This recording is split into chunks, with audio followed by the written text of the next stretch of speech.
अब देखिए आगे बढ़ेंगे। कर्नल सोफिया कुरैशी पर विवादित बयान मामले में अपडेट आया है कि सरकार ने एसआईटी का गठन कर दिया है, जिसमें आईजी प्रमोद वर्मा, कल्याण चक्रवर्ती, डिंडोरी एसपी वाहिनी सिंह को जिम्मेदारी सौंपी गई है। मंत्री विजय शाह के द्वारा सोफिया कुरैशी पर विवादित बयान दिया था, जिसकी जांच करने के लिए मध्य प्रदेश पुलिस ने 3 सदस्यीय एसआईटी बनाई है।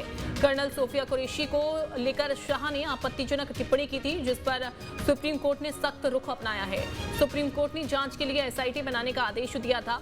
अब आपको बता दें कि पुलिस ने कल देर रात ही टीम का गठन कर दिया।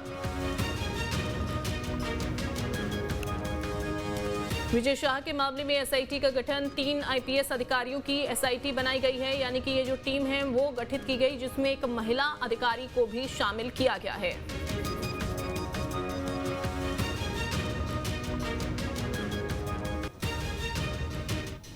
वहीं जीतू पटवारी ने विजय शाह पर निशाना साधा। विजय शाह को बर्खास्त करने की मांग की है। ट्वीट करके साधा विजय शाह पर निशाना।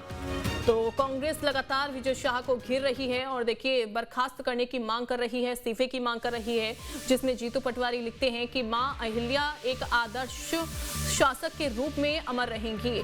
आप भी उनके आदर्श व्यक्तित्व से प्रभावित हैं, तभी इंदौर में कैबिनेट हो रही है।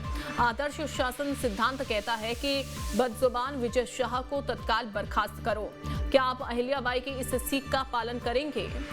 तो ये अपने पोस्ट में दरअसल सवाल उठा रही हैं कि क्या इसका पालन किया जाएगा, अहिल्याबाई की इस सीख का पालन क्या जो मुख्यमंत्री है वो करते हुए नजर आएंगे। क्योंकि कैबिनेट की मीटिंग इस समय जो हो रही है वो देखिए राजवाड़ा में हो रही है और पूरी तरह से ये इसे कहें तो ये समर्पित है मीटिंग अहिल्याबाई की 300वीं जयंती को, और यही वजह है कि कल उनकी जीवनी पर प्रकाश डालने को लेकर एक नाटक का मंचन भी किया गया था, जिसे सभी कैबिनेट के मंत्रियों ने देखा था, मुख्यमंत्री ने भी देखा था इसे।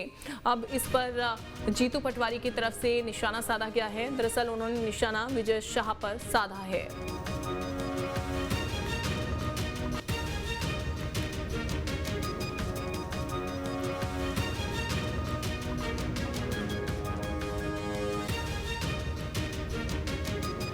तो एसआईटी में एक तरफ तो एसआईटी गठित कर दी गई है। संदीप हमारे साथ जुड़ गए हैं। संदीप, मीटिंग हो रही है कैबिनेट की, लेकिन वहीं दूसरी तरफ जीतू पटवारी ने निशाना साधा विजय शाह पर, कहा कि उन्हें सीधा बर्खास्त कर देना चाहिए। अभी तक बर्खास्तगी का नोटिस जारी नहीं हुआ है।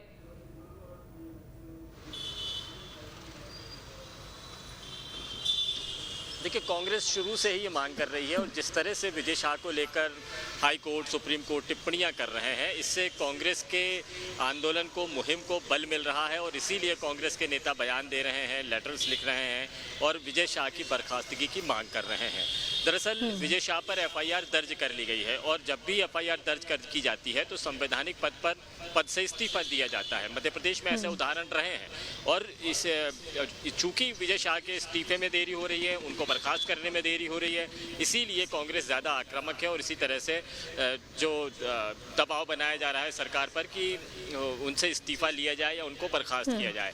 यदि विजय शाह इस्तीफा नहीं दे रहे हैं तो बर्खास्त करने का अधिकार सरकार के पास में है, सरकार बर्खास्त कर सकती है।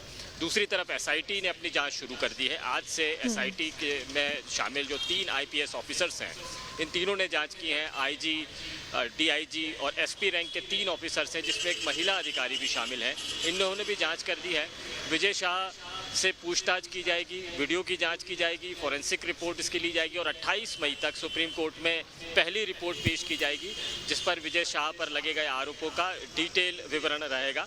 तो काफ़ी एसआईटी ने काफ़ी तेज़ी के साथ में काम करना शुरू किया है। जिस तरह से सुप्रीम कोर्ट ने आदेश दिया था, उस आदेश के बाद में तुरंत ही, वैसे वक्त तो आज शाम तक का था, लेकिन डीजीपी ने कल ही ये कमेटी बना दी और इस स्पेशल इन्वेस्टिगेशन टीम ने आज से ही काम करना शुरू कर दिया है।